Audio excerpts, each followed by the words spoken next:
Hey, what are you doing? Oh, hey, yeah, I was just practicing some scales and riffs and stuff. You're not going to practice them like that, are you? I mean, how do you think I should practice them? I just usually just run right through, just go through all the notes and then back down. Do you think scales are boring? I know they're important, I mean, because it's one of the things people make music out of, but, so you said it, you just said it, make music, right? Scales are one of the tools that people use to make music. So why not make music out of the scales instead of just going up and down the scales like... All right, I'll give it a try. Hey friends, welcome back. So let's take a look at a way to make scales not boring. Number one, you should have a goal for your scales. So what's my goal? So today I'm going to work on hammer-ons, pull-offs, and going horizontally on strings 1 and 2 in the E minor pentatonic scale. That's my goal. So hammer-ons, pull-offs, I'm going to start on 10 and 12, and then pull off to open. So 10, 12, 10, open. All right, 7, 10, open. 5, 7, open. 3, 5, open. That's E minor pentatonic, or G major pentatonic. So that, to me, doesn't sound boring. It sounds like kind of a cool musical thing. You could also just do pull-ups. So let's do 2 for each of those positions. So 3rd position, 5th, 7th, 10th, and you could even go to 12th. A little harder on a 12th fret guitar. So you got... All right, and then try doing that.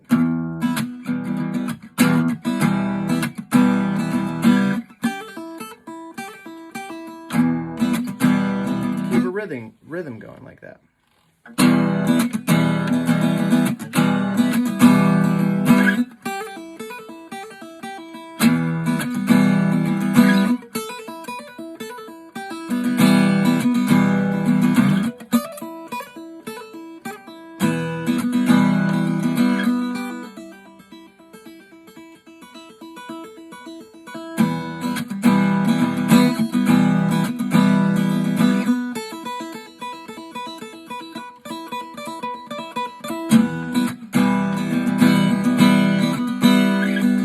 So now what about slides? So you can...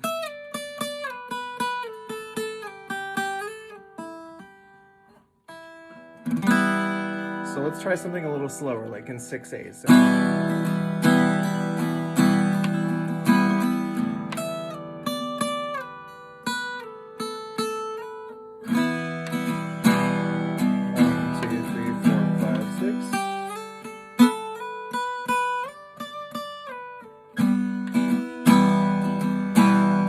second string.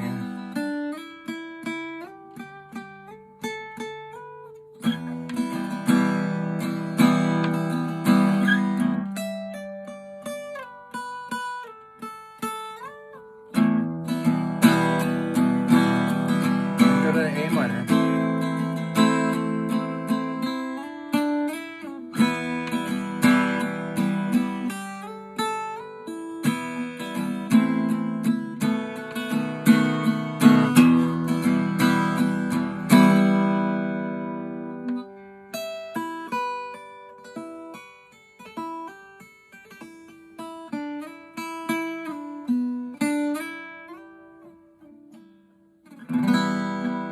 So to me, that is not boring.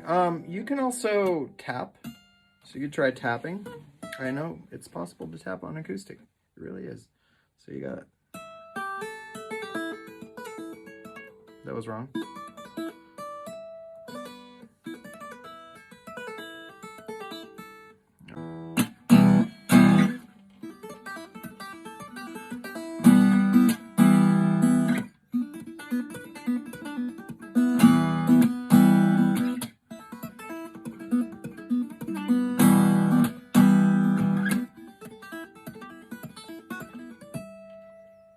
So that's a fun way to start practicing your scales.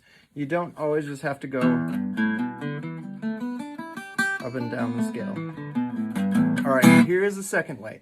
So another one that we're going to look at is to try changing the rhythm. So instead of just straight eighth notes, 1 and 2 and 3 and 4 and 1 and 2 and 3 and 4 and 4, 1 and 2 and 3 and 4 and 1 and 2 and, wow, talking and playing. All right, so try changing your rhythms. Try doing a dotted 8/16. So 1E and a 2E and a 3E and a 4E and a 5E and a 6E and a 7E and a 8E and a 9E and a 10E. And then try playing patterns within that. So just like 2 strings at a time, like, or,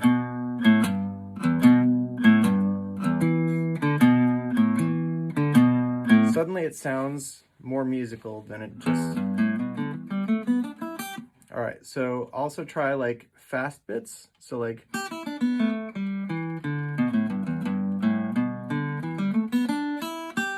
so that's speed bursts where you'll do like slow, then double.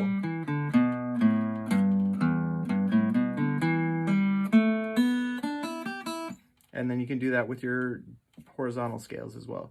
So like,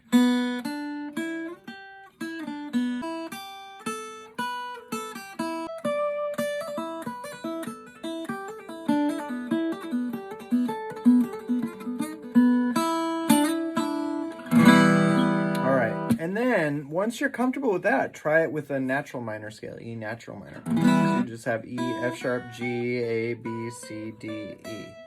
So that's actually more fun. More notes.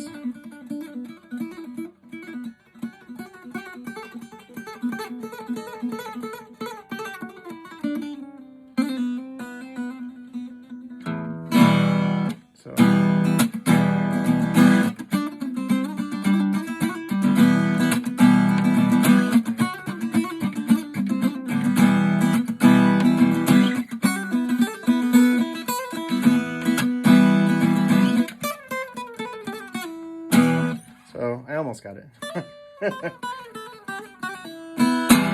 Yeah, so they call it playing guitar, right? Or playing music. You can do it on other instruments as well. And the reason that we call it playing is because it should be fun, right? So, if you had a long day at school or at work and you want to play your guitar, I would encourage you to do that. It's good to warm up, and warming up with scales is a great way to do that. But you can also make music as you're warming up with scales. All right, here is one more kind of fun thing that I learned by watching Steve Vai play live with Whitesnake in 89, I want to say it was, 89 or 90, sometime thereabout. He was doing a solo and playing all this fast, furious, amazing stuff, not on acoustic guitar. But in part of his solo, he just played this one note, but he played it with all of his fingers. So if you're ever in a hurry to warm up your fretting hand, and I'll say fretting hand since some of you are left-handed players that play left-handed, try playing the same note with all your fingers back and forth and gradually speed up. And what you'll find is the friction from your fingers rubbing against each other will cause your hand to start to get sweaty and warm up pretty quickly. I'm not as good at it as Steve Vai as you might imagine. He spent a lot of hours with the guitar and still does. But that's a great way to warm up your fingers if you need to warm up quickly. So let's say you have a performance and you have very little time to warm up your hands. That's a great way to do it. Just do that. One note, all the fingers back and forth. Even if you miss one or whatever, it's okay. Play with your scales, make music out of stuff, and try to be creative with it. Another thing that I will do sometimes is say like, okay, what if Jimmy Page was playing with a orchestra from the Middle East and he was trying to make up something cool, like, you know, and I sort of think of Kashmir or something. Played in dadgad tuning, not in standard tuning. But I'll take some idea from, like, he had this sort of motif going down, right? So, and then this da da da da da da da, this orchestral stuff that sounds so cool.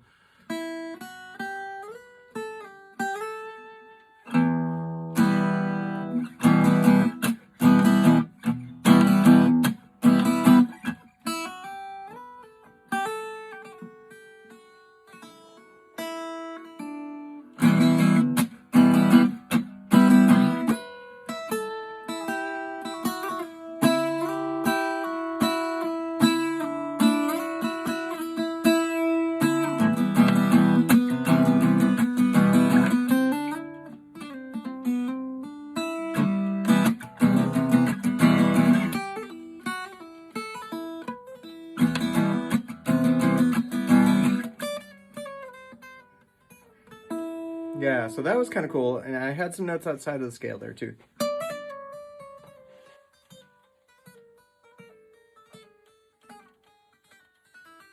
Yeah, so going chromatically like that. You could even do like a, let's see. So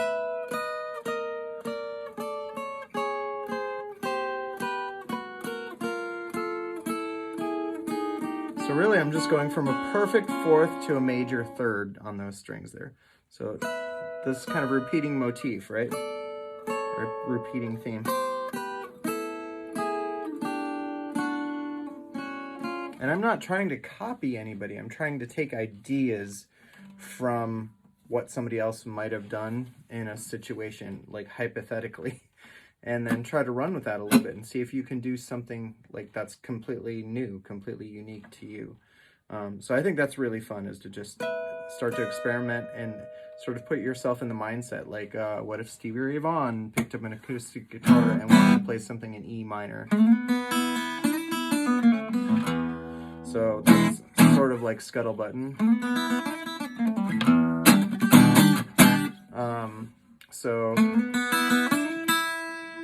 I'm going to take that idea.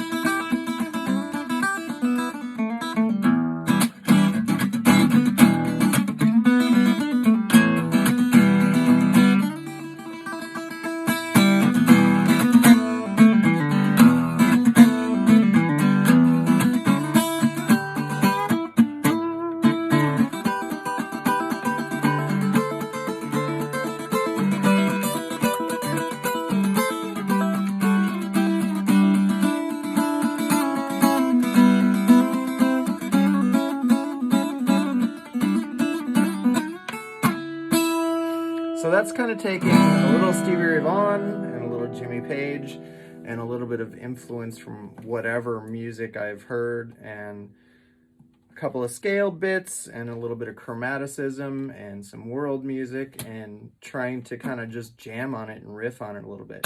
And I think what you'll find is the second you start getting bored with something is when you start getting a little bit more creative with it and being not so afraid to make a mistake. Like, oh, I might make a mistake and hit a wrong note. Like, that's that sort of timid approach to playing really like holds people back from their potential. So I would encourage you to just start playing with your instrument, and take moments when you're warming up. Typically in a practice session, I will recommend 4 to 5 things for practice. The first thing is to warm up. Second thing is new material. So that could be new music that you're reading if you read music. As a guitar player, that's not something that happens very often, but it does happen sometimes. So I have certain students that will sight read for part of their lessons. If they take an hour lesson, they'll play the stuff that they're working on, the warm up, play some songs, some solos, some riffs, some licks, things that they're working on, improving their technique, and then they'll do a bit of sight reading to try to sharpen their reading abilities, music reading abilities. And you can do really cool things by reading music from other instruments as well. Like, you can learn a lot, because guitar players play stuff that's convenient for guitar players to play sometimes, most of the time, but piano players don't. Or saxophone players don't. So if we learn stuff from other instruments, or fiddle players and stuff like that, because, you know, violin's tuned in fifths instead of fourths. Fingerings on other instruments are harder on guitar, but we can learn a lot of really unusual chord voicings and like how people connect chords and stuff like that by reading music from other instruments. So warm up, new material, then review material. And then typically the fourth thing is to play. And during the warm-up and during the play parts of our practice session, so playing, I think, is the reward for practicing. So you practice first, and then you play your instrument.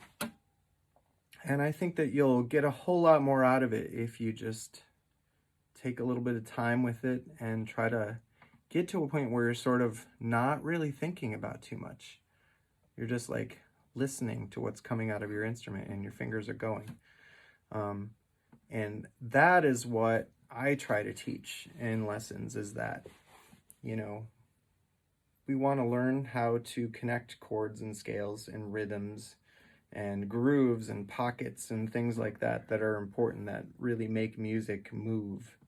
And the better you get at all of those aspects and putting them together, and the more comfortable you get at expressing yourself on the instrument, it's just so much more rewarding. And I'm constantly trying to do that for myself as well.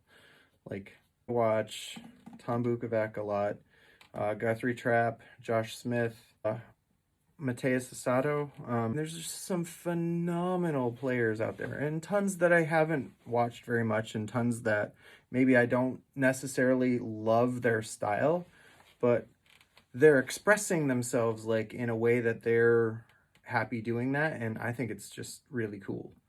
I love seeing people do things with the instrument that I wouldn't have thought to do. That's always really intriguing to me, because I've thought of a lot of things on the guitar over the years, but I have a lot of learning to do and plenty of room for growing and learning. So, all right, I appreciate you guys. If you haven't already done so, please like and subscribe. Hit the bell icon so you can see when I post new stuff. And in one of my videos in the near future, I will talk about this guitar. So this is handmade in Forest Grove, Oregon by Mr. Brian Bishop. Nitrocellulose lacquer, cherry sides and back. The cherry wood is from a tree that his neighbors wanted removed from their yard, and they said you can keep the wood if you cut it down, so he did. So I know exactly where the wood on the sides and back of this guitar came from, which is really cool. I dig it. And yeah, I had a pickup installed because I try not to play, I'm trying to have too many instruments that I can't plug in, because for both live and for recording, it's very helpful to be able to do that, and for looping, which I just started doing again recently. So yeah, I'll do more loop videos. But yeah, Brian Bishop, check out his guitars. She's a beauty. All right, thanks. See you next time.